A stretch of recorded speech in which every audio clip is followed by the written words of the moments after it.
Welcome to the Global Medical Device Podcast, where today's brightest minds in the medical device industry go to get their most useful and actionable insider knowledge direct from some of the world's leading medical device experts and companies.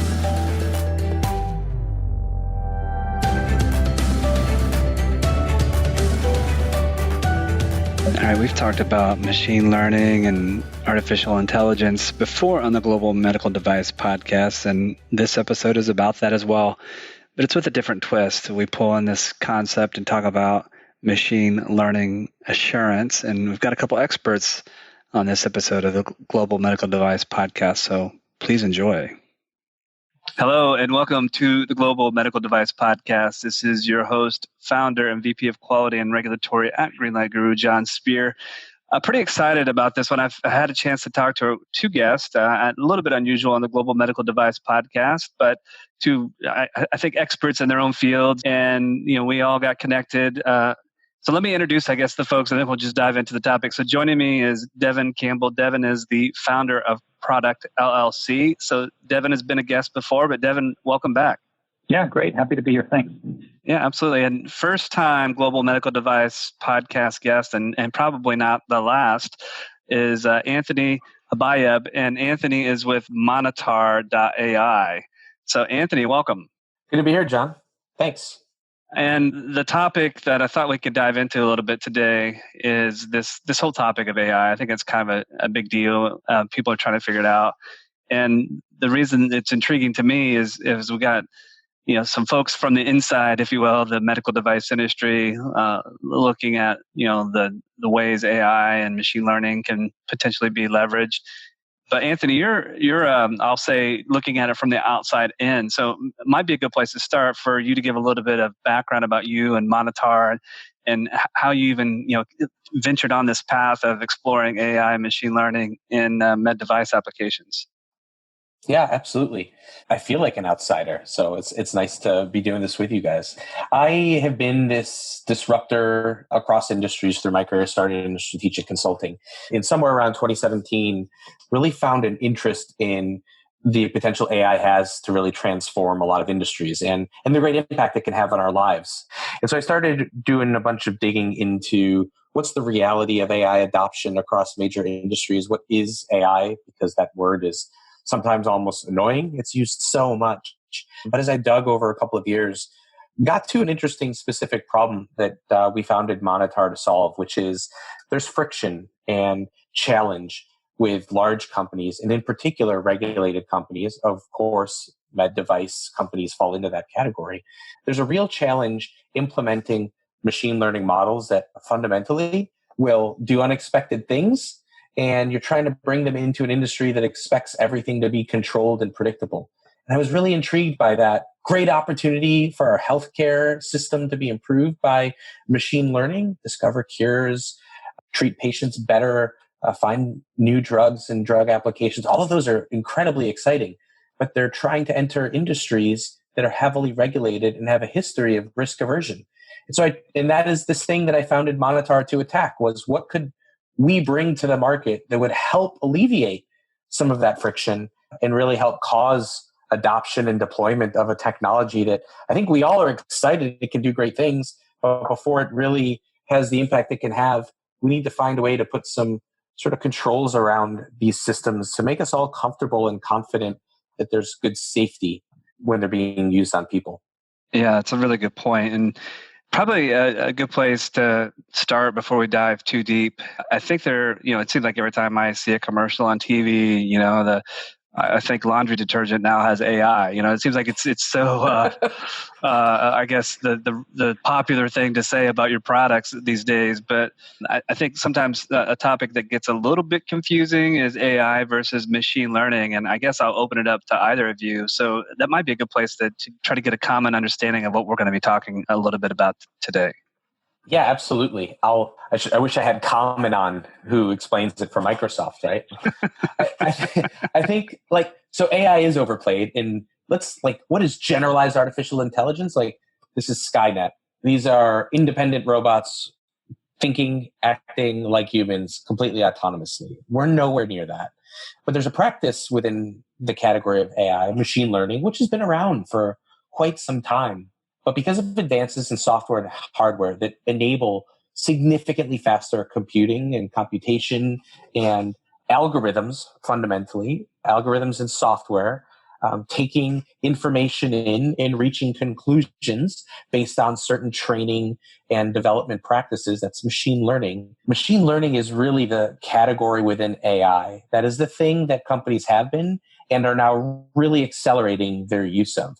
So these are algorithms and models that are built as applications to take information in, and with some amount of training, think about how you train your kids and you develop your kids, and then they grow into being teenagers. And while you've given them a foundation of understanding and sort of the tooling and the rules to live their life by, sometimes, they're going to hopefully do the thing you want them to do and have the ability to make decisions on their own. But sometimes they'll throw you a wild card. And ML is very similar. But what's exciting about it to the med device industry is you can be processing information about a patient, and the model has the ability to handle that information in real time, make decisions that are as good as, maybe better than, maybe just informational, but can make decisions that can really help speed and improve the patient care experience. And it can do that in real time in ways that we've always leaned on maybe a care provider or some software that isn't as adept at handling complex problems to handle before. So machine learning is really this area of AI that is the thing companies are investing in and using most aggressively across med device and other industries. Sure, appreciate that. And Devon, I'm going to put, as an insider, put it on you a little bit. What is the context of AI, machine learning, from at least your perspective within the med device industry? Well, I mean, if you look at it from John McCarthy's definition of AI, it's the science and engineering of making intelligent machines, making intelligent computer programs. And ML really is one of those techniques within that AI umbrella that you can use to produce intelligent behavior through the lens of having specific models that are based on statistical analysis that can query all that data and ultimately try to learn and improve it and get better. And I share Anthony's enthusiasm and excitement for it, as there's also a lot of kind of lip service excitement, but I think there's also some real excitement too about how transformational it can be in our space.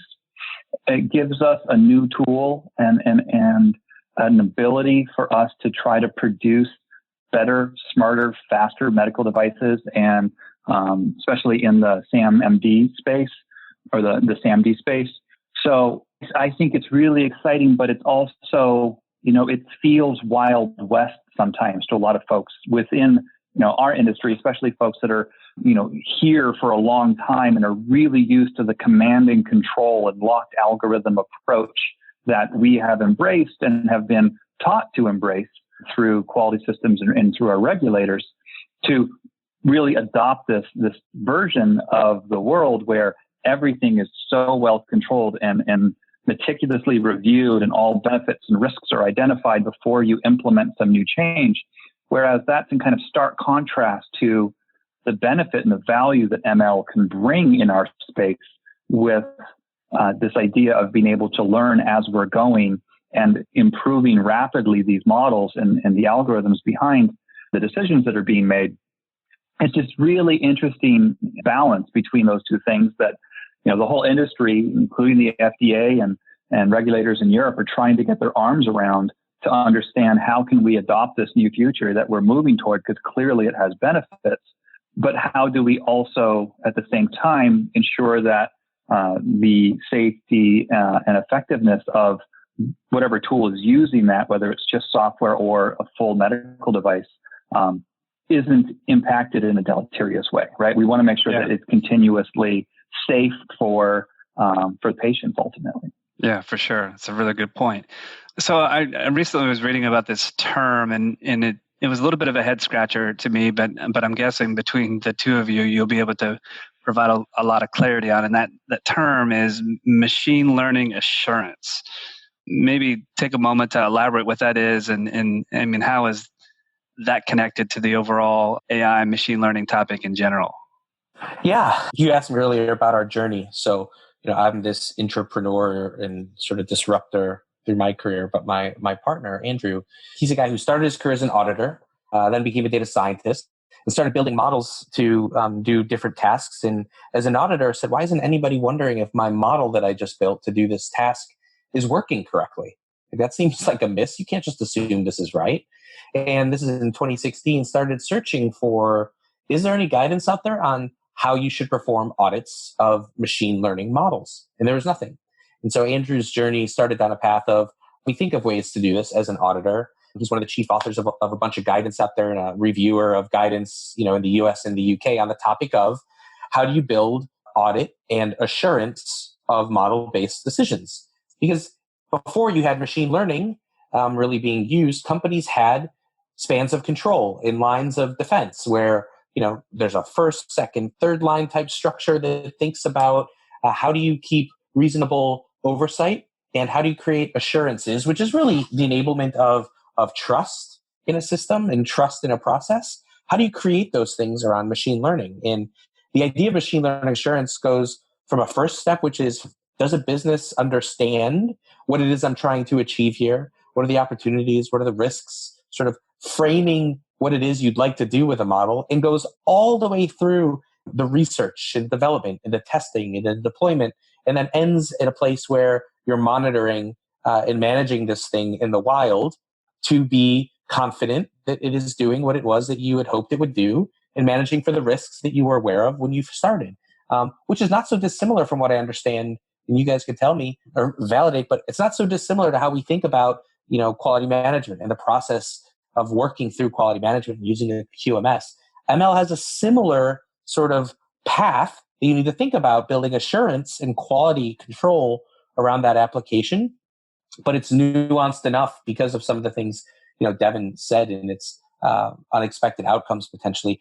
What you do through each step to think intentionally about those risks and how a model can change over time and how you build for that knowledge is a little nuanced. And so we, not specific to medical device, but more generally, are really building a company to specialize in the ideas of ML assurance, both through software enablement of it, but also in helping a company build good corporate culture and governance controls that are specific to managing the risks and opportunities of machine learning.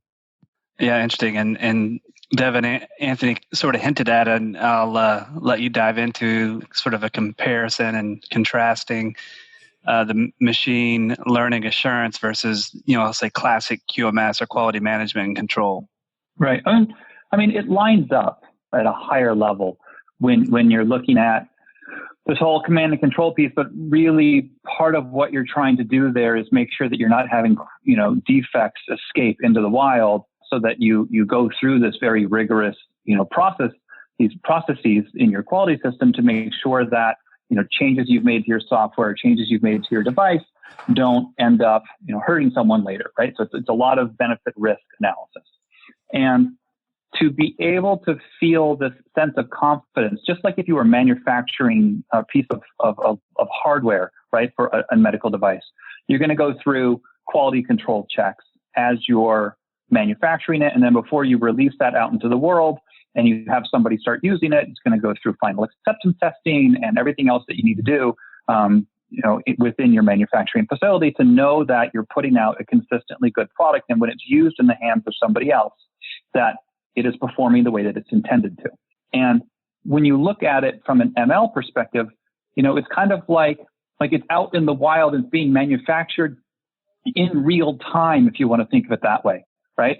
Constantly being manufactured and remanufactured. And how do you get your arms around making sure that what you are putting out, whether it's a new decision that's being made by a different set of data that's going into the algorithm, how do we make sure that what's coming out is still safe, right? And so I think of it that way when I'm looking at assurance, to say, how do I feel confident and safe that what's coming out is working within specific bounds? It's behaving the way that I generally intend it to. How would I raise a red flag if something was to go sideways and render a really weird result that could have serious ramifications on the decisions that are made that affect the patient? So how do we kind of put some command and control over that but still allow it to be flexible and nimble and growing. And that's kind of where I think of assurance in this space. The FDA has given us kind of a perspective as well. I mean, they put out an AI and machine learning discussion paper not too long ago. It's been a bit now. And I'm sure that you'll put a link to it in your materials, John. But they have this really good image in their paper. It's figure 2, where they kind of show this total product lifecycle approach to thinking about AI and ML. And right on that image, they talk about this idea of assurance as well. They show within the machine learning practice and everything else that's happening to the model and the training and the tuning of that model, then you have to do some model validation. And then how does that model get deployed out into the real world? And you have to do some assurance, making sure that it's safe and it's effective. And as it's behaving out in the field, they're looking for assurance in real world monitoring of the results that it's rendering. And then, tracking and trending those results and being able to feed that back in through a culture of quality, which is something you and I have talked about on a number of calls, John. I see all of that really coming back to this basic sense of having being assured that as this thing that is constantly moving and constantly changing for the better is out there doing its thing, how do we know that it is behaving within certain bounds and that it's rendering good results? I'd like to take a moment to extend a personal invitation for everyone listening to attend the Greenlight Guru True Quality Virtual Summit. This 3-day, 3-track online event is completely free and will take place on June 2nd, 3rd, and 4th. And believe me, folks, this is a must-attend experience for all medical device quality, regulatory, and product development professionals. Reserve your spot now by visiting virtual-summit.greenlight.guru. We'll also include this link in the episode description.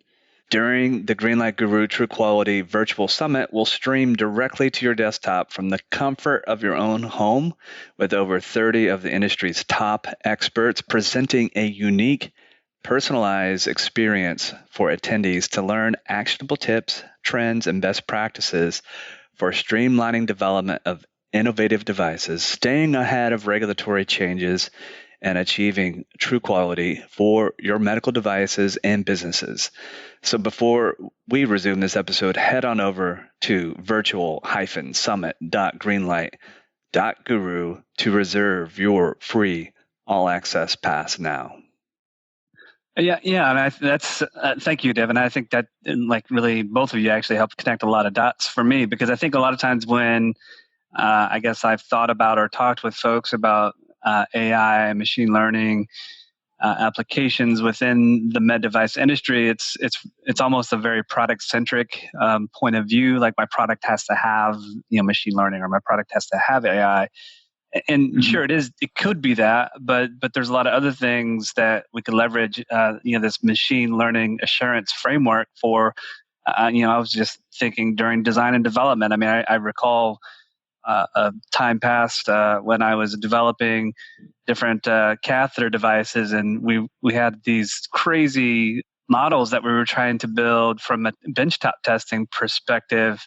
But was it a good model? I don't know. But perhaps we could have had we had this notion of machine learning assurance back in the day, we could have leveraged that type of tool or that type of information to help inform us during the design and development and the models that we're using.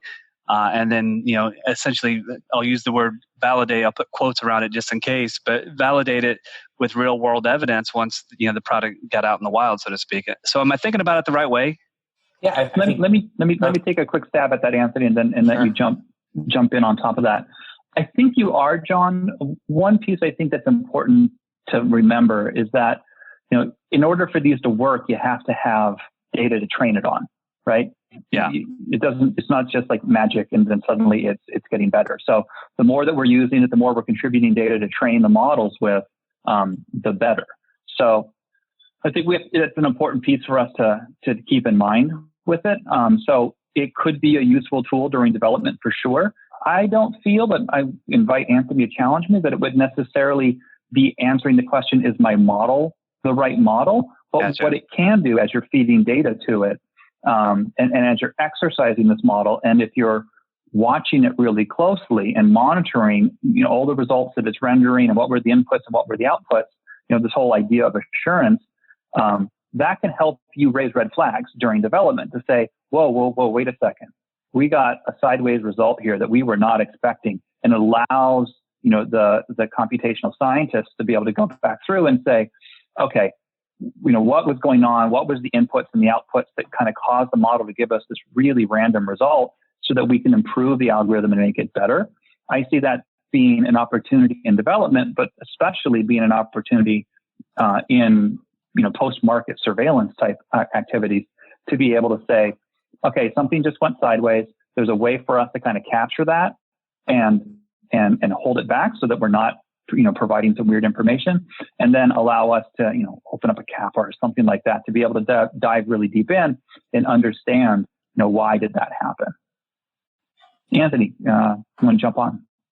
Yeah, so I will take as you kicked off, John, not being the person who is from med device, but and then connect it. So let's use financial services, banking as an example. They've been using models to make consumer decisions for decades, right? Like models are involved in, do you get credit or do you get a loan? And, machine learning is starting to be used there as well. But the idea of using software-based models or algorithms in financial services has been around for a while. And there's been a bunch of regulation around that. In healthcare, it's newer, right? In med devices, it's newer. And so the idea of how you specifically manage a model might be a new idea, but of any industry, medical device and healthcare have such a great organizational discipline around quality control.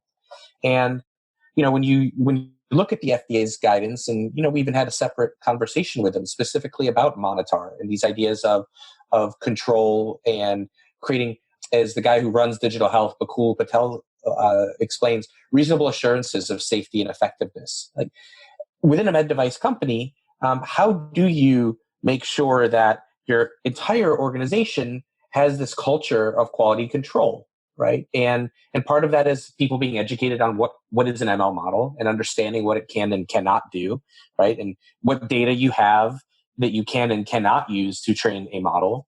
The FDA expects that you're not just building a model and then using it in production, that you have back to this culture of quality control, like you can demonstrate to them that you have been using the model internally, you have been monitoring it, you have been testing it, you have been interrogating it, and you've been doing that for some period of time. So to your point, John, like showing how you use models in your development process might not be explicitly expected, but it demonstrates that organizationally, you have this culture of quality control. Like when you use machine learning in different places of your business or in your development process, you're already exhibiting good practices of, I watch to see what happens. When something looks wrong, I inspect that. I have the ability to see when something wrong happens. And so it's not just the in the market thing, although that is probably the area the FDA struggles with the most, is what does post-market surveillance really mean or look like? And they want to solve it. But to be good at managing something when it's in the market, you sort of can't do that unless you're also good at just doing it internally. There's this phrase I love, like clean your room before you go out and play. Like, can you just be really good internally at using these tools and managing them effectively? And demonstrating that makes you better at managing it as you deploy products in the market. No, it's really, it's gears are turning quite a bit on my end, and I'm thinking of course, not every med device is this way, but a lot of med devices are still in a manufacturing environment. There's a lot of hand crafting that goes involved with it, or a lot of human intervention. And, even the best of humans is going to make a lot of mistakes, especially, whenever we're doing visual inspections and verifying certain attributes or features and things along those lines. And, the knee-jerk response for a lot of folks is, we'll just add another manual inspection step to double check that. And the statistics are, well, that just means more mistakes happen. It's crazy. It's actually the antithesis of what people are intending to have happen. So I can see like where machine learning assurance could be a huge asset in a lot of manufacturing processes. As an industry at large, manufacturing is one of the emerging spaces that, is definitely adopting machine learning with those same risks that med devices face. How can a company demonstrate to first internal audit and quality control, and then externally to whatever standards or geographic policies they have to adhere to? How can they demonstrate that they've implemented good quality controls and assurances on their processes? And yeah, it's not just the ML within the device, but the actual manufacturing floors and processes may be including machine learning. And when one model in any workflow does something anomalous, or let's just think about an outlier, right? Like, let's say that a model now handles a condition or a variable that it might have not been explicitly trained to handle. It'll make a decision because it has the capacity to make a decision. It won't choose to do nothing, but because you may have not trained for that specific way that something was presented on a conveyor belt, or the symptoms that a patient presented are so unique that it just wasn't handled in the training data, it's going to reach a conclusion. You need a system that says, hey, wait a minute, my model was just asked to handle something that had input data or features in the technical sense that we've never considered before. It might have handled it correctly because a well-built model could do that. So could a poorly built model, but it should still be checked because it's now handling a condition it never had to handle before. And that's an example of assurance, is that it's not just that it did something right or wrong. It had to do something it hasn't been asked to do before. And let's make sure that seems okay. And what's cool about machine learning maybe versus the manual process you explained of doing a manual audit is you can use software to more readily see these events and kick off workflows to quickly do your, hey, does this look good or not? And if it does, great. You check off that I performed that step, right? If it doesn't look good, you have the ability with good assurance, ML assurance software to quickly triage the expansiveness of that problem. Did it affect one thing on the manufacturing floor? Did it affect one installed medical device? Or is this version of a model have an issue that affected all of these different individuals or conditions? And that's why you really need to think about how do you have oversight into your systems to catch those potential issues, whether good or bad, and at least check on them. All right, folks, I want to remind you, I'm talking with Anthony Habayeb. Anthony is the co-founder and CEO of Monitaur. You can find them at Monitaur.ai, and that is Monitaur.ai. Also talking with Devon Campbell. Devon is the founder of Prodct LLC, and you can learn more about Prodct LLC by going to prodct.dev. I've had a chance to chat with both of these gentlemen a few times before today. Devon, I've known a little bit longer, and every time I talk to them, I'm learning something new. So I hope you're enjoying this episode of the Global Medical Device Podcast. One of you, I can't remember which now, but mentioned a name, Bakul Patel, a moment ago, and I thought we could maybe shift gears slightly.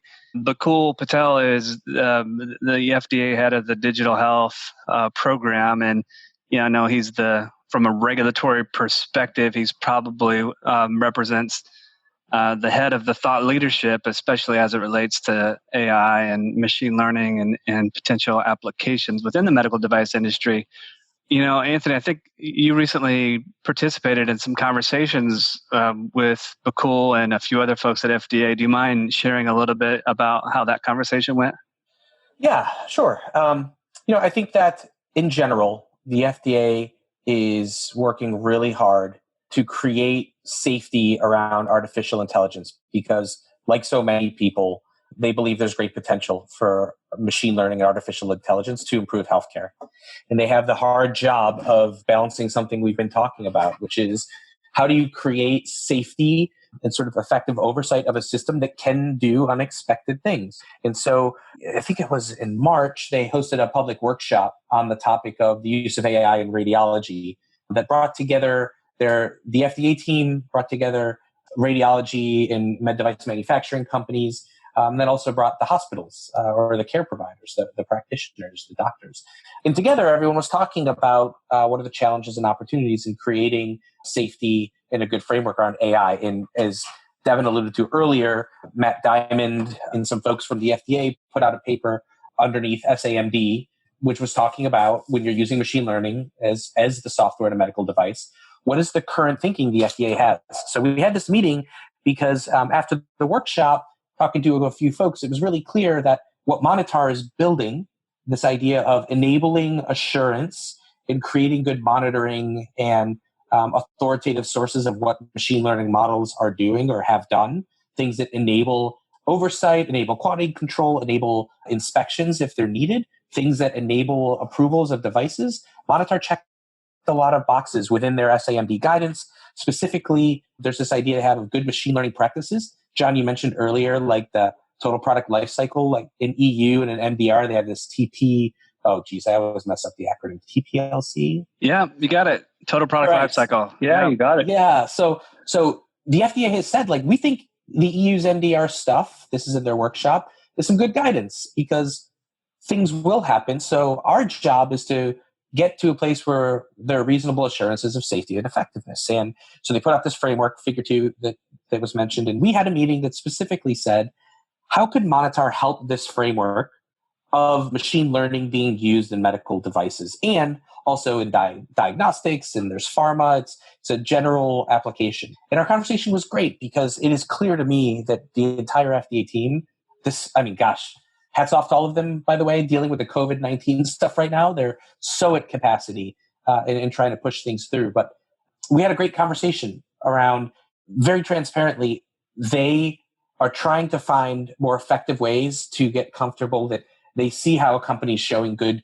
control and discipline when they're building models, testing models. What data are they using? How are they keeping an eye on the potential outcomes of models? Model-based decisions, to be clear. There's this language they have there's a thing within the framework called the Algorithmic Change Protocol, ACP. We discussed how would the FDA view a company who proves they have good machine learning specific access to every decision a system's made? How are they doing almost redundant or independent monitoring of their system? What checks and balances do they have between the people building the models and folks who are checking on the models? I had a really great conversation outside of the FDA meeting with John Martin, who's the chief medical officer for Butterfly Network. And is someone that has, been doing a great job, I think, of saying, listen, first, people make mistakes. So let's consider that standard when we're evaluating medical devices. And second, all of us should be okay with the idea of introducing third-party software or companies to help make sure that there's good assurance on our systems. So we had this conversation with the FDA that was sort of digging into all of these concepts. And I'd say overall left the conversation, as a founder of a company that's very interested in this problem, I left the conversation encouraged that the FDA is really looking for companies and partners to help them demonstrate great examples of how you can have good assurance on your machine learning, how you can be in front of catching mistakes or adverse outcomes, how you can prove your culture has a good quality control mindset. And then also specifically, exactly what are you as a company doing around post-market surveillance? But also, the FDA has never really had to have a lot of involvement in post-market surveillance. And they're trying to think through how do they make sure if they need to intervene at some time, or as a model is evolving, they know it's unrealistic to say any little feature change in a model, they have to see it. That slows down innovation. But how can they have some assurances around the company's post-market surveillance and processes so that they can feel comfortable letting machine learning models, as Devon was alluding to, continue to get smarter and evolve based on real-world data and dynamics. So it was a great conversation we had. I'm hoping, Monitaur can bring some companies, some of our customers, they've given us the ability to bring some opportunities their way to collaborate on real use cases that prove out or modify their framework. That's just where I started. Sorry, this was a long-winded answer, but that's okay. where it started, it was they really do want to see this stuff getting out there. And they just want to try to get to a place they're comfortable. They've done all they can to protect us in this device going out there. Just like any device, sure, there could be risks, but they've at least gotten their hands around and sniffed out that you as a company have done all you can to mitigate those risks. All right, yeah, we got you wound up and let you go. So that was fun. One thing, John, I think is really cool about this time and where we're at on this topic. It's, we're barreling down the track really fast, and there is so much promise, but we're building the train as we go, right? We're building the train, we're laying the tracks in front of us. It's not, it's not completely laid out for us in a way that we know exactly what to do. So I think it's a really exciting time to bring these two things together and to be working in that space and try to understand the ramifications and how to make all of that work. One thing I want to point out for your listeners, if they think, wow, that sounds like it was a really cool workshop, I wish I was there. The FDA does have it available on their website. You can see webcasts of both days, and then all presentation material, including those from Bakul Patel that we talked about earlier, and a lot of other people. All of that is readily available and publicly available on the FDA site. And it's a really cool master class. Yeah, it's a really cool master class they were focused on radiological imaging to begin with, but the conversation bounces up and down between, that specific application versus just kind of in general medical devices and software as medical devices. And it bounces back and forth, and it has some really interesting contrasting positions and food for thought to kind of really chew on in there. Yeah, I like we're building the train and the tracks at the same time. And even with that, we don't even really know where those tracks are going to lead. And even with that, there's lots of obstacles and challenges. I mean, I'm not trying to poo-poo any regulatory framework by any stretch of the imagination, but the reality is the historical and, for the most part, current regulatory framework does not know how to handle this. So, Devon, I guess I'm curious, do you have any food for thought or tips and pointers, words of wisdom for those that are really interested in leaning in and being leading edge on AI and machine learning? Well, pervasive throughout a lot of my advisory work is kind of start with the end in mind, right? And kind of take those baby steps toward an ultimate solution. But the challenge here is, we don't know where the train's going. We have a good idea, but we don't know exactly. So how do you take those baby steps? I think if you abstract the problem enough and you want to really be on the front edge and leading in this space, and lean in, as you say, to really focus on ultimately patient safety and effectivity of your product, whatever it is, whether it's just software or a device using AI in some way.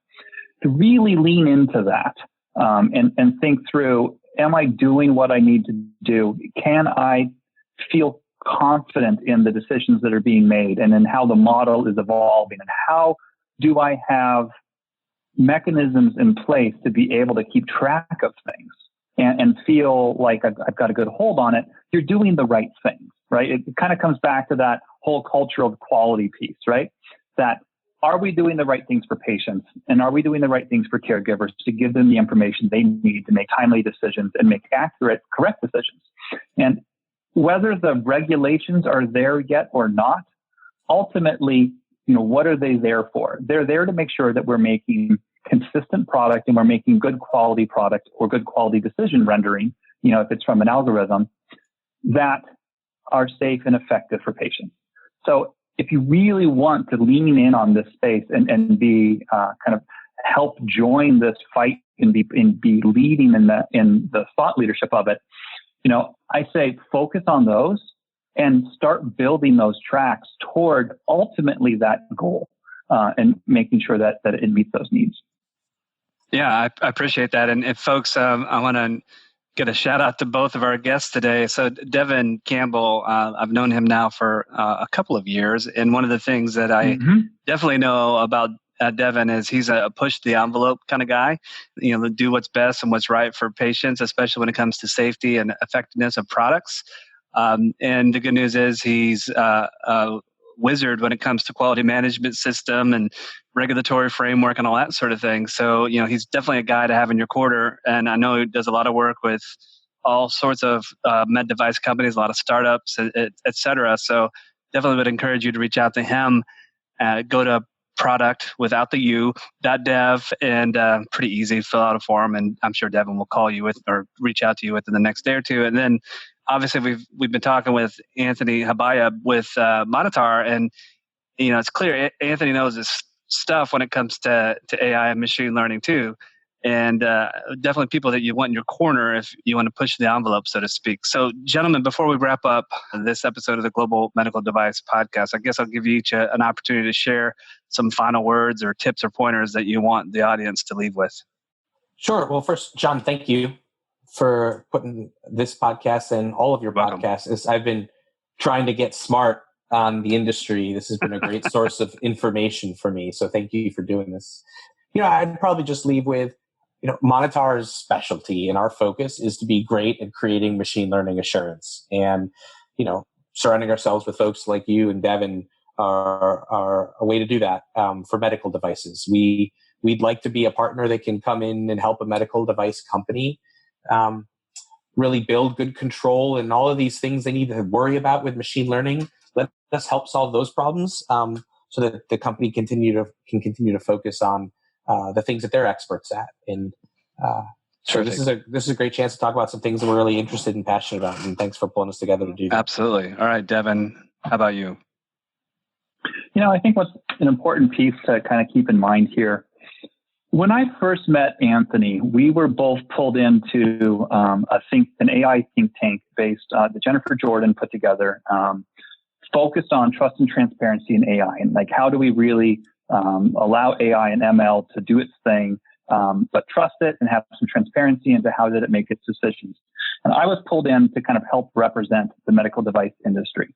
And what I felt was really exciting about that, those think tank conversations that we had, and ultimately, kind of connected Anthony and I, and we've been doing a lot of thinking, a lot of work in this space, is remaining agile, right?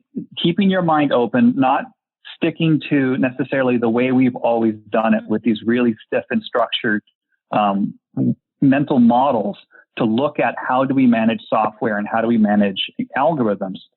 Remaining flexible really allows us to say, well, what are they doing in other industries?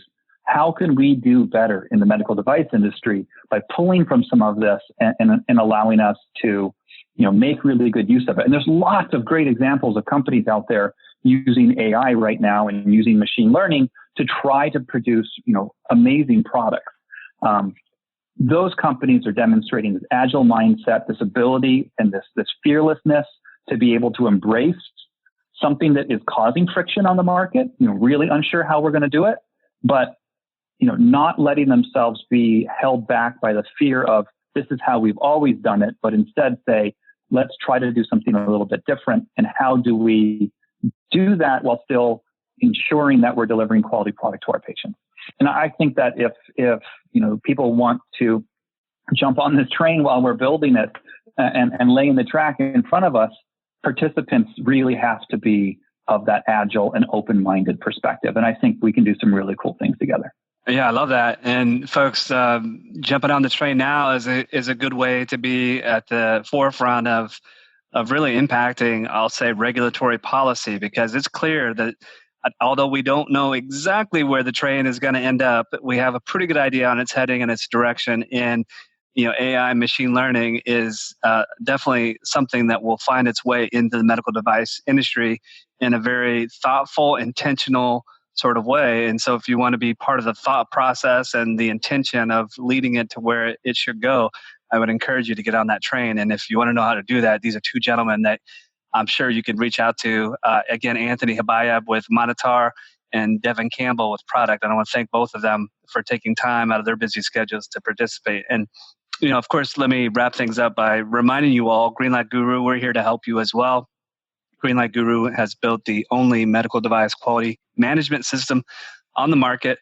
It's been designed by actual medical device professionals and exclusively and only for the medical device industry. And we work with folks like Anthony and Devon and other thought leaders and FDA, et cetera, on making sure that our platform is always up to date and informed and ahead of the current thinking, but at the same time keeping you compliant, but allowing you to focus on true quality, which at the end of the day, that's really what it's all about, improving the quality of life. So go to www.greenlight.guru and learn more about the medical device QMS software. And if you'd like to learn more, you can reach out to our team. We'd be happy to help. But as always, appreciate you listening to the Global Medical Device Podcast.